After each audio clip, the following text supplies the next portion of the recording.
Good morning, my Real News Midday TV family. Thank you so much for tuning in this morning, and I'm wishing for everyone a wonderful and a blessed Sunday. And in the news this morning for March 10, 2024, G2K demands Errol Basco resign as the principal of Taki High.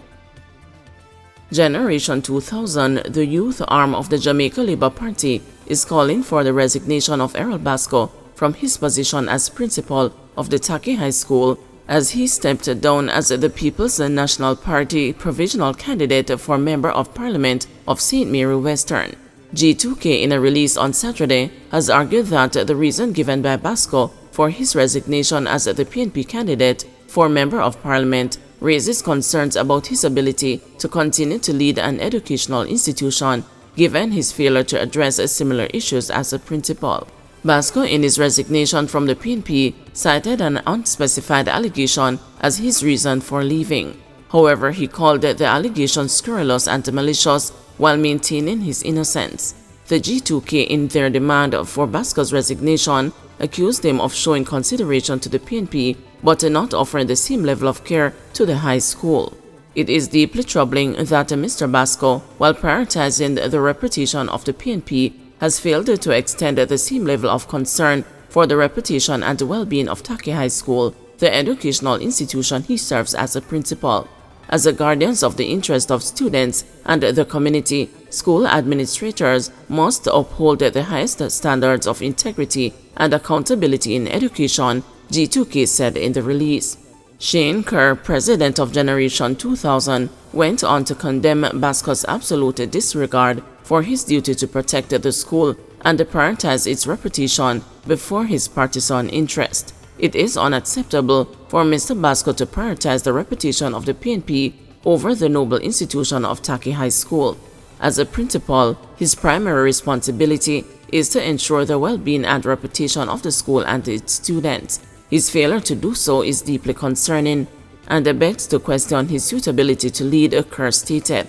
He added, the actions of Mr. Basco demonstrate a clear lack of judgment and integrity.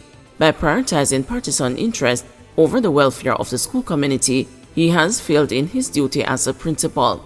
This action is not only irresponsible, but also undermines the trust and the confidence that students, parents, and the community have placed in him.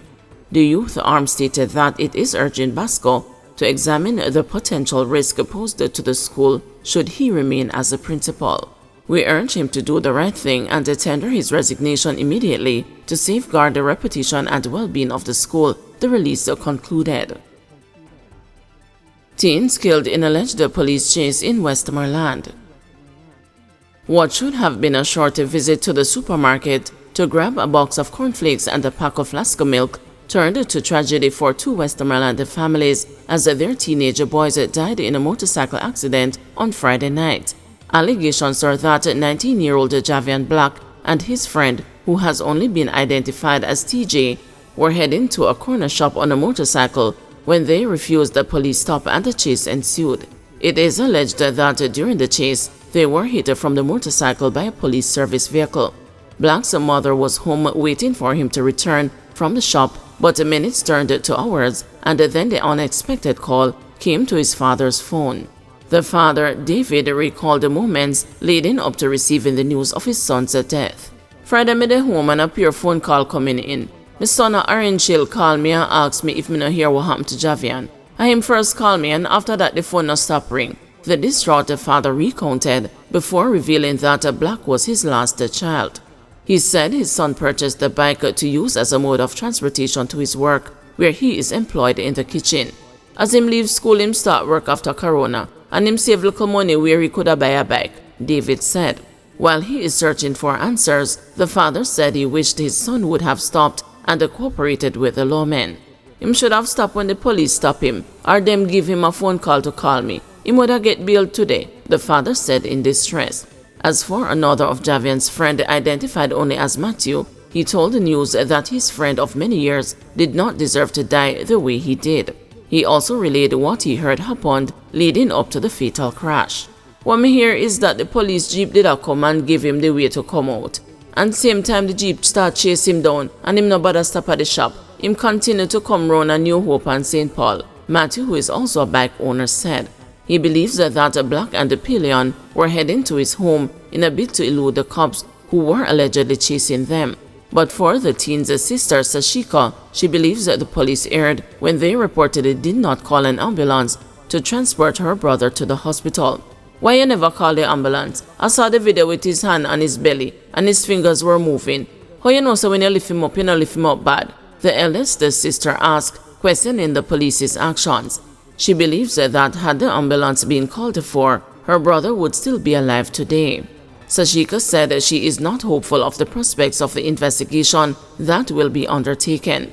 "This will go sweep under the rug, nothing not coming out of it. A 2 weeks talk," she belted as the tears ran down her cheeks. Despite her doubts, she is hoping that justice will prevail. Meanwhile, Member of Parliament for Westmoreland Western, Moreland Wilson, told the news that the family will receive help following the tragic accident. "I stand ready to support them in whatever way I can through the various government ministries," he said. At this time, they are all pensive about what type of investigation will take place and who will take the lead, Moreland expressed. He said reassurance has been given to the family that the Independent Commission of Investigations has been informed and will do their due process. Attempts are made to get a report of the accident from the Jamaica Constabulary Force's Corporate Communications Unit since early Saturday morning were futile. Priority being given to building 2 new prisons, says Chang. National Security Minister Dr. Harris Chang says that the government is giving priority to building 2 new prisons to house inmates from the rundown Tower Street and the St. Catherine Adult Correctional Center. Dr. Chang says that while those 2 buildings remain top priority, another maximum security facility will be constructed and used to isolate some of the most dangerous criminals in an effort to reduce the leakage of prohibited cell phone calls which have been linked to contract-style murders. Dr. Chang, responding to questions at the meeting of the Standing Finance Committee of Parliament on Thursday, said the security forces have also improved the surveillance at the existing correctional facilities. He was addressing the meeting of the Standing Finance Committee on Thursday. Both the St. Catherine and the Tower Street prisons were built to accommodate 850 male inmates, but each has held more than 1,300 on occasion. They're expensive, but the program to replace them is moving along. I think we have, in fact, the concept has gone through the Public Investment Asset Management Board, and the work has been done in terms of the viability, so we can justify the financing. You're looking at multi-billion dollars in those years, but we are looking at a medium-term situation where we build a small facility that will be electronically hardened, and we take out our most, between 50 and 100 most dangerous action and put them in that particular facility. We hope to begin that in the course of this year. When that's, intercepting people's communication, which is, governed by law and privacy. But we have been able to monitor the prisons where we have the responsibility to do so, and we're getting equipment to so do, and we have been able to intercept quite a few. I say the majority. I know that, of course, you must realize many times that they go is not the odd contract killer for private businesses and family squabbles. We do find, but much of them is, as one officer said, we are saving criminals' lives. But we do it, and we do it on a much more extensive basis. Operations at the Sangster International briefly disrupted on Saturday. Operations at the Sangster International Airport in Montego Bay were disrupted on Saturday after an aircraft declared an emergency. Several flights were delayed and some diverted to Kingston's Norman Manley International Airport. It is reported that an arriving flight declared an emergency. However, upon landing, the aircraft was checked and the emergency alert was aborted. Operator of Sangster International Airport, MBJ Airports Limited, said due to the emergency landing that was declared, the runway was temporarily unavailable for use by other aircraft until it was safe to do so. MBJ Airports Limited says it is currently in communication with the affected airlines to determine if any flights will be cancelled due to this incident. Flights that were diverted to NMIA returned to Montego Bay later on Saturday.